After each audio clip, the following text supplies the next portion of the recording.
Hey guys, and welcome back to my channel where today we are doing my December wrap up. So we're going to talk about all the books that I read in the month of December.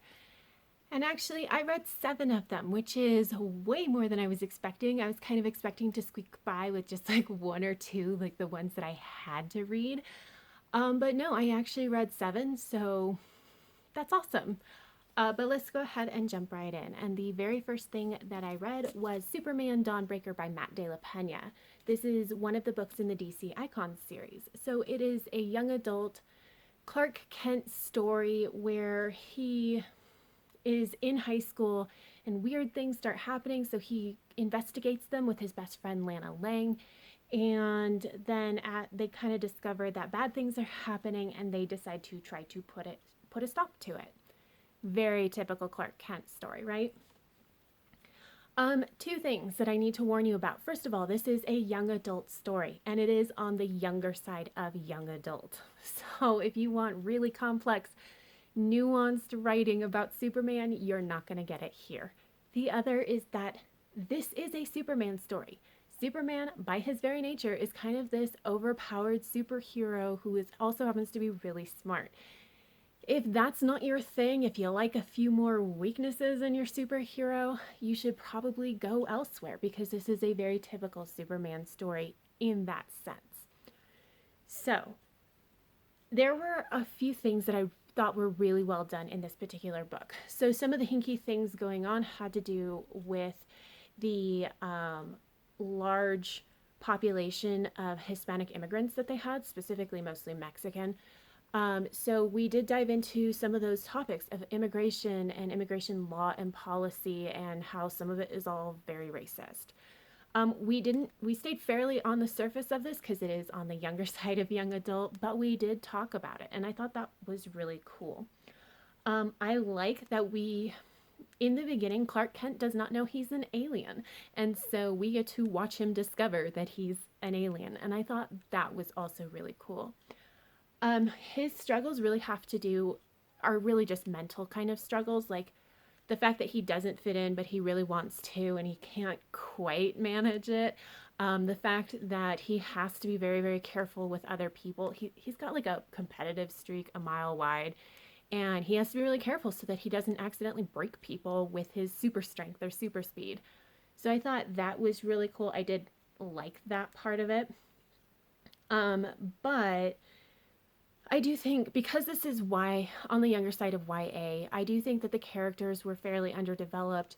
The setting was underdeveloped. The plot was not quite as robust as I was really hoping for. So personally, I just wanted more. I was hoping for a little bit more, but unfortunately, I just didn't get it.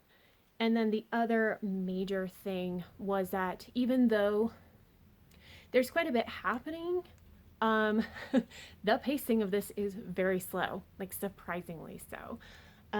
So that was very strange. But overall, I ended up giving this a 3.75. I do think that this is a solid Superman story.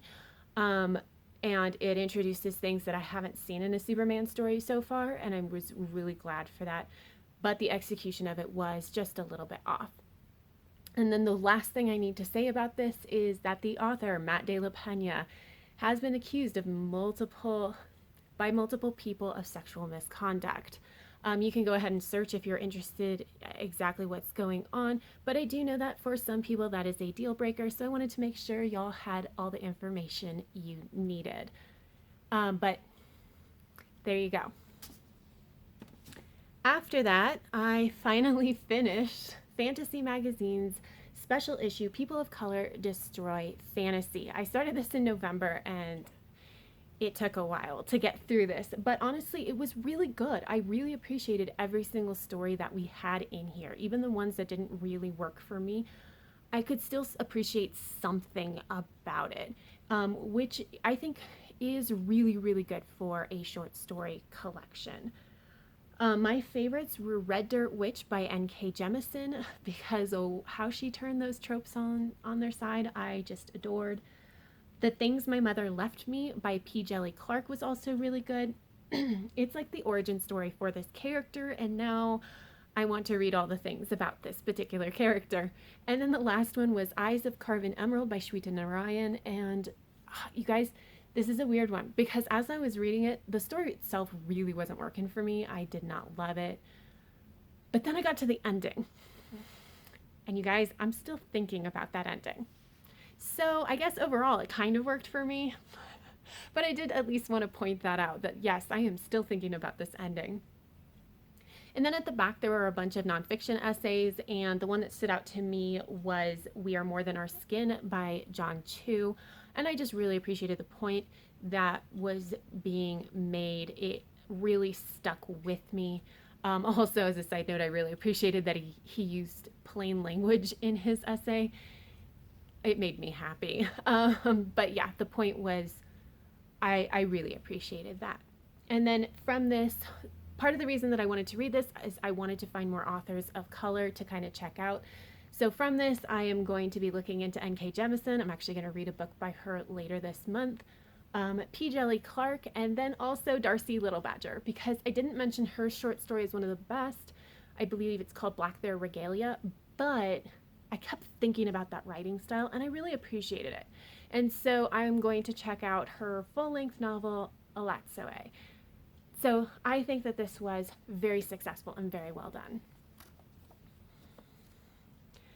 After that, we have Ashes on the Waves by Mary Lindsey, and this is a young adult retelling of the poem Annabel Lee by Edgar Allan Poe. I do have a full-length review for this, so I will link it down below and also not go super in-depth on my review for this video. But we're following our main character of Liam, and he lives on this island that is basically completely cut off from the modern world. And his life is just kind of terrible. And it's made even worse because the other worlders who live on and around this island, who are kind of like fae, make his life even worse. And then Annabel Layton comes, and she's this bright spot, especially after they get together as a couple. But then the other worlders decide that they want to test the strength of this couple's love. And the story goes from there. And I thought that this was an excellent retelling. It was very atmospheric. It gave me all the vibes of a good Edgar Allan Poe story, like gloomy and dark and oppressive. And I really appreciated how Mary Lindsey took this poem and translated it into this full novel. Now, I will say that that main plot line is a little bit weak to be carrying a full novel, but there are these other interesting side plots that really bring it along. The characters were all decent enough for this story, and overall I just really enjoyed this, and I ended up giving this 4 stars. After that, because that was a little bit of a gloomy read, I decided to pick up a comfort book, and that is Written and Read by Anne Bishop, the first book in the Others series. And this is an adult urban fantasy series, and basically the whole premise is that before humans there was another species and called the Terra Indigene, and also called the Others. But as they evolved, they eventually ended up in these forms that we would recognize as werewolves, vampires, the like. But they were here first. They are the ultimate predators. We are just prey, and like they own the land, we just live here. Enter our main character of Meg, and she is a blood prophet. You cut her skin, you ask a question, and she speaks prophecy. And she is on the run from people who would use that gift without her consent. And she ends up in this courtyard, which is basically Terra Indigene land, where humans are allowed, and asks for a job. And the leader eventually gives in and says, okay, a little bit against his better judgment. And the story goes from there. I have read this, I think, like 9 times now. I love this book so much. The setup of it is so interesting. The world building is just so good. It's unique. It's well done. It's very good. I like the main character kind of a lot. I know that the main character tends to be a little bit hit or miss for people, but I do love her. I really appreciated in this read through that we're told that the others think differently than humans, and it actually feels like they think differently, not just like a really awful subset of humans, which is sometimes how it kind of feels when we have these other species that don't think like humans. But I do think that they actually think differently in this particular series. I think that the plot is solid and it really carries the entire novel, and we get to it also allows for us to again have this really interesting world building and set up these really interesting characters, and I just love this. Obviously there are content warnings for blood magic where you've got self-harm and blood, so be careful if you are sensitive to those. After that, I read How to Train Your Dragon by Cressida Cowell, the 12th and final book in the How to Train Your Dragon series. And so the How to Train Your Dragon series is an elementary school, middle school fantasy series that follows our main character of Hiccup Horrendous Haddock III, and we are following him as he becomes the greatest Viking hero of all time. Obviously, this is the 12th book, so I can't say much, but very vague. Hiccup needs to do a few things to position himself so that he can help avoid a war that would devastate humanity. I guess. There you go. And I did not like this. I have not really enjoyed this series as much. There have been books that were better than others, but I really didn't like this particular book because it honestly felt like one big ending. I knew all the plot points that we were going to hit, and so I couldn't bring myself to care about it, right? And then when we got to those plot points, we would linger, and it made sense why we were going to linger there, but I just didn't enjoy it. And so overall, this has really solidified for me why I don't generally read elementary school and middle school books, because I just don't love them. They're really so badly not for me. I read this because my older child picked it out, and that's honestly the only reason I kept going with this series. But yeah, very much not for me.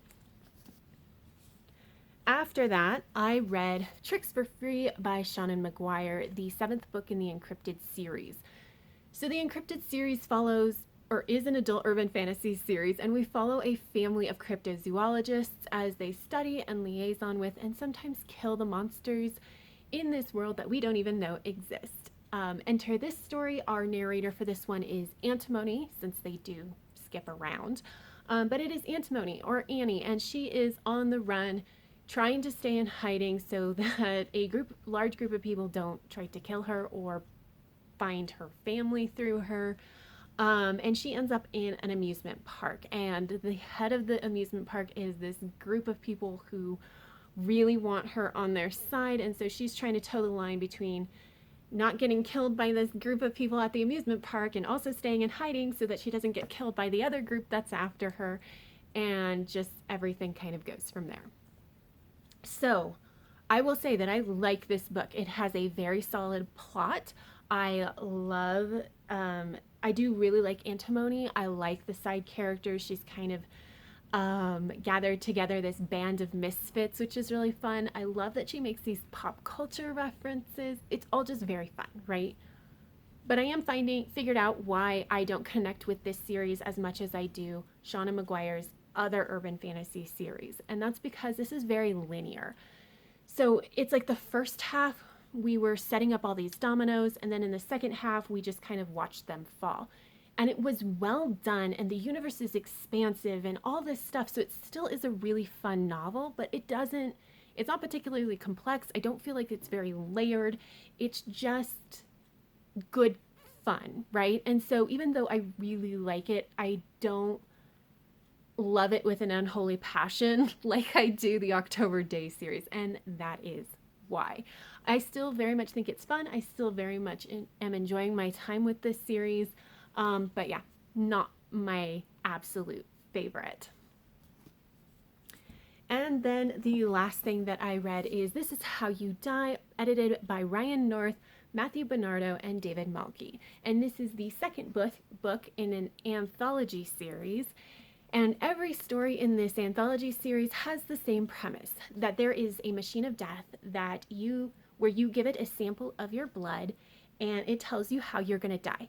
Not when, not where, just how. But this machine is also ambiguous. And so even though you know how you're going to die, you still don't really know how you're going to die. And so, yes, everything goes from there. Every short story has that premise. And honestly, I liked this, but I didn't love it the same way that I loved the first anthology. So, and it was all just like little things, right?